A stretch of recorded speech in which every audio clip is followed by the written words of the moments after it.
So Super Rugby round 15, the Friday games.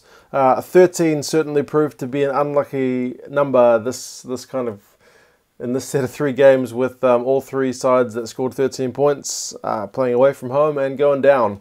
So the first one was the Crusaders, 24 points to 13 over the Hurricanes. You'll notice in the try scorers, Scott Barrett, Michael Latoa and Bedwell Curtis, plus Prinsep from the Hurricanes.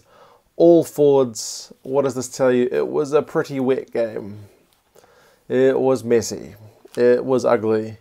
It was not a game that you're really going to go back and watch again for some startling highlights. I mean, it had the intensity of a top-of-the-table clash, but it was certainly not a skills fest. There wasn't...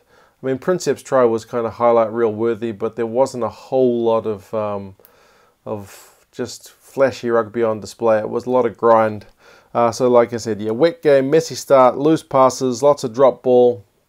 Both sides really struggling, especially with their lineouts, and stupid penalties. Like Crockett charged down a guy running to take a kick and just took him off the ball. Stupid.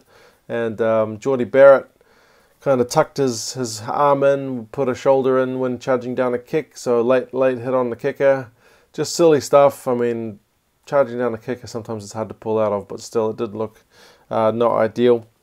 Havili in particular had a pretty poor first half. I don't know if it was the All Blacks non-selection on his mind, if he was overthinking things. I mean, he sorted it out in the second half, but in the first half he was not doing well. The first half, lots of kicking, which is to be expected in that weather. The Crusaders were looking good on the ground, looking good at the scrum, looking good in the maul, which is exactly kind of the areas you want to be performing well in if you are looking to get a win in wet weather. The Hurricanes not kind of up to that level. Crusaders suffered 3 guys going off, Bateman, Samu and Enor, but they still managed to look pretty comfortable in this victory, especially in the second half. Like the stats overall, possession 64 to the Crusaders and territory 61. But in the second half, it was Crusaders territory 71 to the Hurricanes 29. So the Hurricanes were actually slightly ahead at half-time, but the second half, the Crusaders were just slowly choking the life out of the Hurricanes, and they never really got into it. I mean, Prinsep's try was pretty late on, but that was kind of that was one moment in a half which they were kind of under the pump. So yeah, I guess penalty count also didn't help. 7 to the Crusaders, but 13 to the Hurricanes. It's not easy when you're conceding twice as many penalties. Overall, good win for the Crusaders. It helps to even out that loss they suffered to the Hurricanes at the start of the season, because the Hurricanes, although behind on the table, were still potentially a step ahead if they kept winning all their games, because they've got an extra game in hand, but not anymore.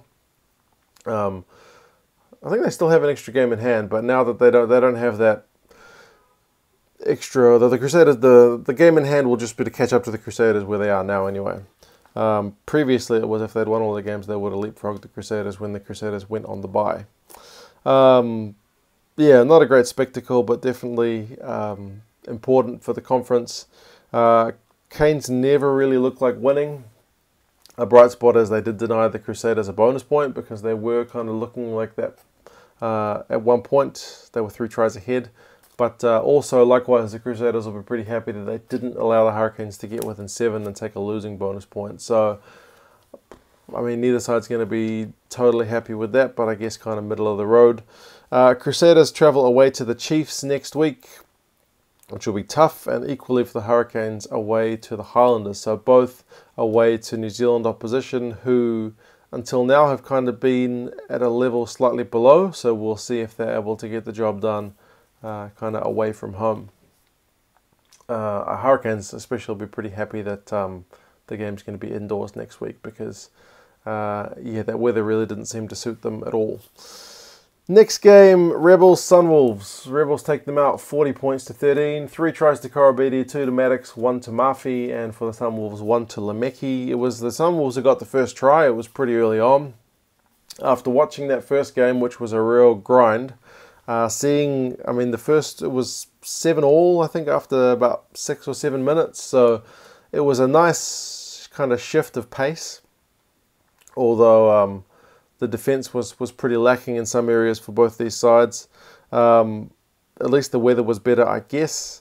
The Sunwolves were a really much changed team this week with so many of their players kind of getting ready for international duty.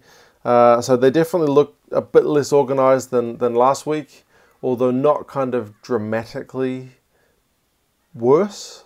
You thought with that many changes, with only 4 guys starting from the previous week's win, there was potential there that the Sunwolves would just get run ragged. I mean, the scoreline looks pretty bad when you say 40 points to 13, but it was a yellow card at the end to the Sunwolves, which really cost them. I mean, they let in, I think, 12 points at least at the end. So it kind of blew the score out. At the yellow card time, it was 28-13. So the Sunwolves were behind, but not out of it. Like there was, and it's only going to take one try to make things interesting again, but the try went to the Rebels, a couple of tries, and then it just really put them out of it. Hodge at 10, I guess he's still got work-ons for him, but I guess in terms of the long-term picture, it's probably a better fit than Debrasini.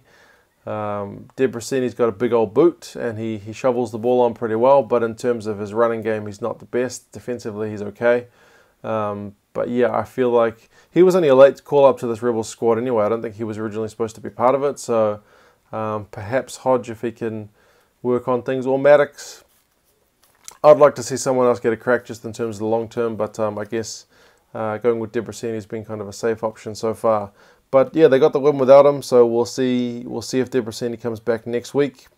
Rebels, this big bonus point win was pretty needed, but based on the performance, you'd have to say they're still a step or two behind the top teams or even the secondary teams, just because, like I said, until the yellow card, which was in the 60-odd minute, 67th, they weren't doing that well at home against a pretty weakened Sunwolves team. So, yeah, I feel like they still need to up their game if they're going to challenge the big boys. But yeah, they got the bonus point when they needed, so that puts the pressure back on the Waratahs and also puts the pressure back on for kind of 7th and 8th spot, which is still kind of up for grabs.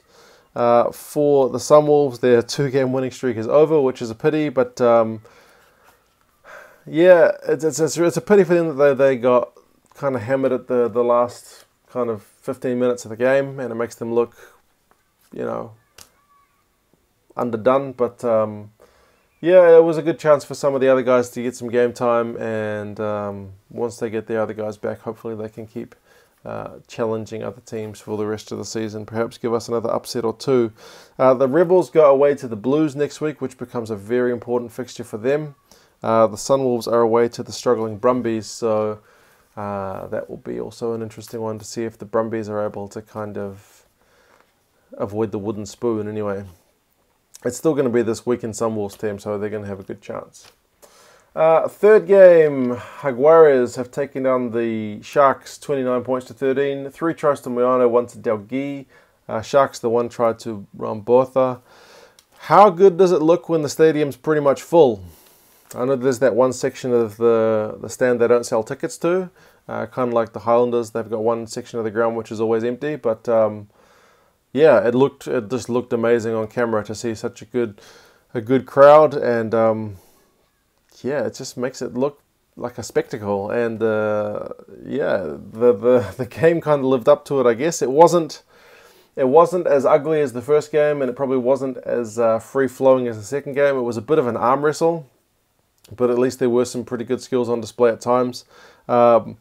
Jaguares, yeah, most of the territory early, only managed to pick up 3 points in about the first 20 minutes. The Sharks, first time down the other end, had a chance to slot one of their own, but man, Robert Dupree, he's only in the last couple of weeks really prone to just skewing one off the side of the boot or just making a real hash of it.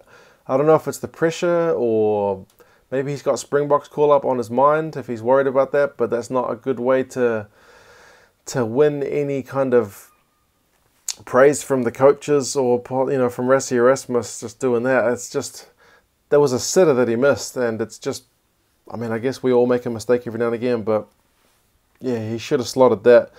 Still, it didn't really cost them early because it was tight, although the Jaguares did go on to score a couple of tries kind of in the, what was it, 30, 20, late 20, early 30 minutes. They got a couple of quick tries, so the score kind of blew out to 17-0. But the Sharks came back into it. Botha's try was a pretty slick little line-out move. So half-time, it was not looking so bad for the Sharks at 17-10, I think it was. No, 17-7. They got a penalty early on in the second half, but still, yeah, the Sharks were not out of this game at any point right until the end, but they never looked like getting in front. They did have the momentum for a quick period when they got a couple of penalties, but yeah, not able to really put things together with their backline. It still looked all a bit disjointed, which is surprising at this point of the season.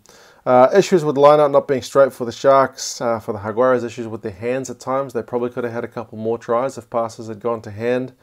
Like I said, it was a real arm wrestle. The Sharks lacked a bit of punch. Rowan Botha got a red card at the end, which was just stupid, like putting his shoulder into a guy's head at the breakdown when cleaning out. He's really prone to giving away stupid penalties. I mean, he is, I checked, he's the third most penalised player in Super Rugby this year. And he's a lock, so that's not sensible. Like, you'd think props are going to get penalised at scrum time.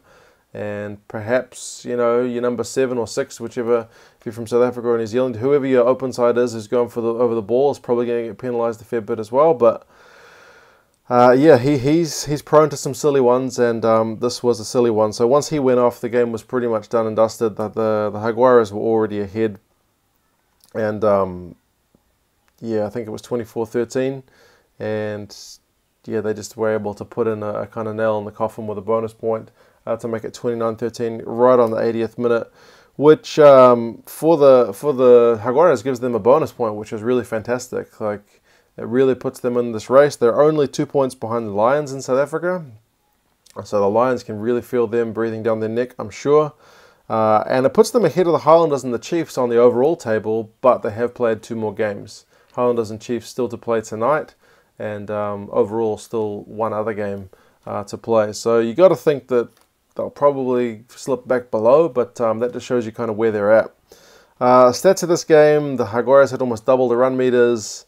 Possession and territory was almost 60% in their favour, and in the second half it was 70%. So kind of like that Crusaders Hurricanes game.